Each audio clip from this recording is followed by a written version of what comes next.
چې بیا د نه څوک تپوس کی هغه یو لوی هلک دی داسې ته ګوره دنه غټ ټیپ دی وجود کې هغه ته ووایي ستا سره په دې کمپیوټر کې وي څه څه میلاویږي دی کې څه صحیح نو هغه د نر زوی ورته زما په خیال چې په انډیا کې به دا خلک هم څوک نه پېژني دومره لکه هغه ته یاد دي په یو ریپورټ ورته شروع شي لکه زه چې شروع شم او درې ټولو 40-50 کسان نومونه په یو ځای واله دومره ورته شروع شي سره د موجوده د کم اکټر فلمونه دي ټول شته ټول د سره شته صحیح ده علمونه وطن داتن سوره یاره زیات کسان دي مار دی متن دی میتاب دی انیل کپور دی اکشے کمار دی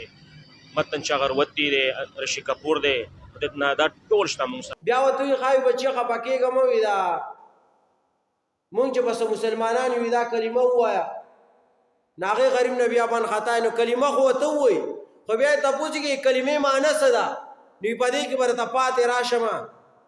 نو هغه هم ورته وایي ډېر ډونګو ته به پسې نه ځي ډېر جوړې ته به نه ځي بیا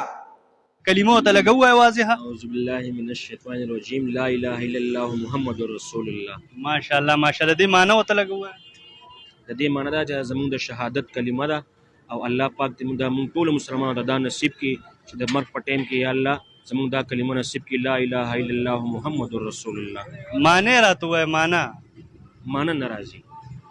معنی دل نه در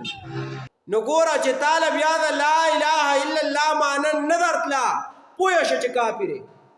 چې یو سړي له د لا اله الا الله معنی نه ورتله که نه دې سړي په کفر کې بیا شک نه کوي دې باندې مونږ مخکې یو پیره خبره کړې وه چې یو سړي له کلمه ورځي او دې د کلمې په معنی باندې نه دی پوهه لکه اوس به زه ووایم که چېرته ګیان په دې سات باندې ایمان راوړو او تا دې بیا تپوس وکړو چې دې کلمې معنی څه ده نو داسې نه چې واپس یې کافر کې لیکن که مسلمان دی او د مسلمان په کور کې پیدا دی او غله د بار د انډیا او د امریکې د خلکو د اکټرانو نومونه ورځي او د پیغمبر نوم ولې نه ورځي او د هغه د پلار نوم ولې نه ورځي او کلمه او معنی ولې نه ورځي د په کفر کې بیا څه شک دی د په کفر کې بیا شک نه کوي چې یو سړی په دې باندې نه دی خبر چې ارکان د اسلام څه دي یو سړی په دې نه دی خبر چې کلمې معنی څه ده نو دې سړي سره بیا څه کوي دا سړی خو بیا مسلمان نه پاتې کېږي په دې باندې مزان پوهه کوي چاله کلمه نه ورتله یا د کلمې معنی نه ورتله دې سړي په کفر کې شک نشته او کیدی شي زه تپوس کوم نو بیا کیدی شي ملامت یې خو نه کوم تپوس